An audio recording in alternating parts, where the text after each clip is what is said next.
సంధ్యా groups కిను సాంబశివరావుకి సంబంధించి భూ వివాదం అసలు మొదట ఎక్కడ స్టార్ట్ అయ్యింది, అసలు స్టార్టింగ్ నుంచి అసలు ఏం జరిగింది దాని గురించి చెప్పండి. సంధ్యా గ్రూపుకి సంబంధించినటువంటి ఈ లీజు ఈ స్థలాన్ని ఆయన ముందుకు తీసుకొచ్చాడు. అంటే నాకు విస్తృతమైన పరిచయాలు ఉన్నాయి, ప్రభుత్వ శాఖల్లో ప్రభుత్వ రంగ సంస్థల్లో పరిచయాలు ఉన్నాయి. నేను ఇక్కడ మీకు లైసెన్స్ ఇప్పిస్తాను అని చెప్పి ఆయన ముందుకు వచ్చినటువంటి వ్యక్తి తర్వాత ఇప్పుడు ఆయన చేసుకోవటం, ఆయనే చేసుకొని ఆయన తన కుటుంబ సభ్యుల పేరు మీద చేసుకోవడంతో పాటు ఈ అడిషనల్గా ఉన్నటువంటి ల్యాండ్ని, దానికి పక్కనే ఉన్నటువంటి ల్యాండ్ని సంధ్యా గ్రూప్ తర్వాత 9 కోట్లు పెట్టి కొన్న ల్యాండ్ని అది కూడా కబ్జా పెట్టుకొని మొత్తం ఇప్పుడు 1400 గజాలు ఆయన కబ్జాలోనే పెట్టుకొని దానికి సంబంధించినటువంటి ఫేక్ డాక్యుమెంట్స్ క్రియేట్ చేసి ఫేక్ డాక్యుమెంట్లతోటి ఫేక్ రిప్రజెంటేషన్ తోటి ఫేక్ ఆథరైజేషన్ తోటి ఈ డీల్ అంతా నడిచినటువంటి పరిస్థితి ఉంది. దీనికి అంతటికీ కీలకమైనటువంటి పరిస్థితి మాత్రం దీనికి కీలకంగా చూడాల్సినటువంటి వ్యక్తులుగా మాత్రం గత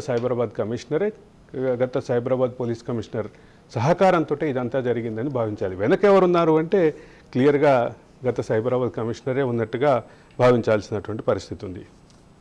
ఎవరి అండదండలతో ఇంత పెద్ద ఎత్తున ఈ ఫేక్ డాక్యుమెంట్లు సృష్టించారు? ఇటు సాంబశివరావుతో పాటు ఆయన కుటుంబ సభ్యులు కానీ ఆయన కోడలు కానీ ఇంత పెట్రోల్ బంక్ నిర్వహించడం ఎవరి అండదండలు అంటారు? ఎవరి సపోర్ట్ చూసుకొని ఇంత భారీ ఎత్తున పెట్రోల్ బంక్ నిర్వహించడం? దీనికి మొత్తానికి ప్రధానమైనటువంటి అన్ని వేళ్ళు చూపిస్తోంది గత సైబరాబాద్ కమిషనర్ వైపే.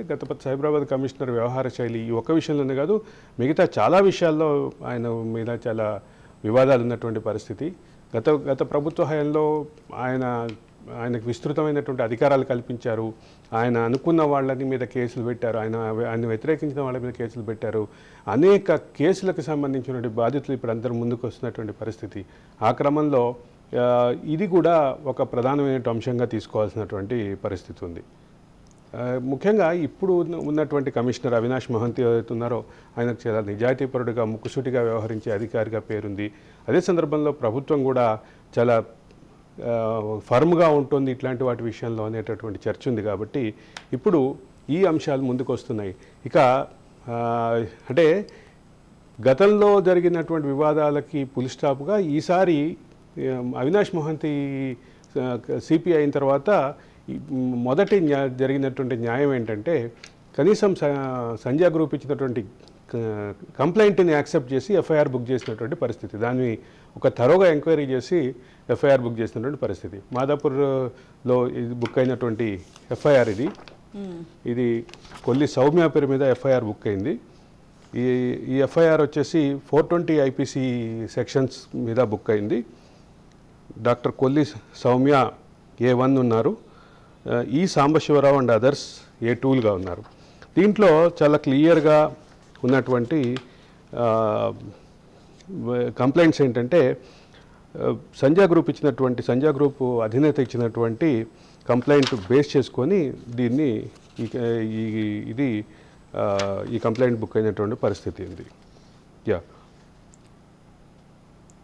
సార్, అలాగే ఇప్పుడు ల్యాండ్ ఓనర్కి తెలియకుండా ఇట్లా ఫోర్జరీ డాక్యుమెంట్లు సృష్టించడం కానీ, ఫోర్జరీ సంతకాలతో చీట్ చేయటం కానీ, దీని వెనుక అసలు పోలీసులు మరి ఏమంటున్నారు? న్యాయపరంగా దీన్ని ఎట్లా ముందుకు తీసుకువెళ్ళే అవకాశం ఉంది? అంటే ఇక్కడ ఒక విషయం గమనించాలి.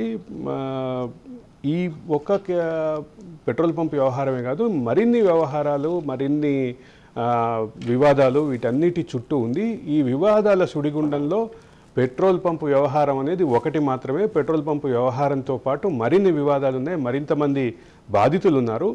మరింతమంది బాధితులతో పాటు ఒకే బాధితుడి మీద నెంబర్ ఆఫ్ ఇష్యూస్ ఉన్నాయి. వీటన్నిటికి సంబంధించినటువంటి వ్యవహారాలు, వీటన్నిటికి సంబంధించినటువంటి చర్చలు ప్రజాబాహుళ్యంలోకి త్వరలోనే మరికొన్ని రాబోతున్నటువంటి విషయం గమనించాలి సుజాత గారు. ఈ కంప్లైంట్ విషయంలో చాలా క్లియర్గా ఉంటే ఈ కంప్లైంట్కి కౌంటర్ వేసే క్రమంలో ఒక పార్ట్ చెప్పారు. రెండోది ఈ HPCL మీద ఒక కేసు వేశారు.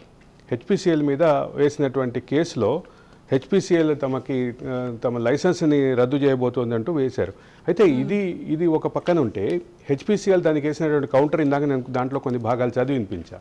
ఇక హెచ్పిసిఎల్ ఈరోజు తీసుకున్నటువంటి అంటే ఒక కార్యాచరణ, ఒక ఇనిషియేటివ్ని ప్రశ్నిస్తూ మళ్ళీ ఒక న్యాయపరమైనటువంటి మరో స్టెప్ వేశారని అయితే సమాచారం అందుతోంది.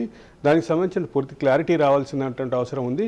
అయితే దాన్ని కోర్టు అంగీకరించిందా లేదా అనేది కూడా ఇంకా క్లారిటీ రావాల్సినటువంటి పరిస్థితి అయితే ఉంది.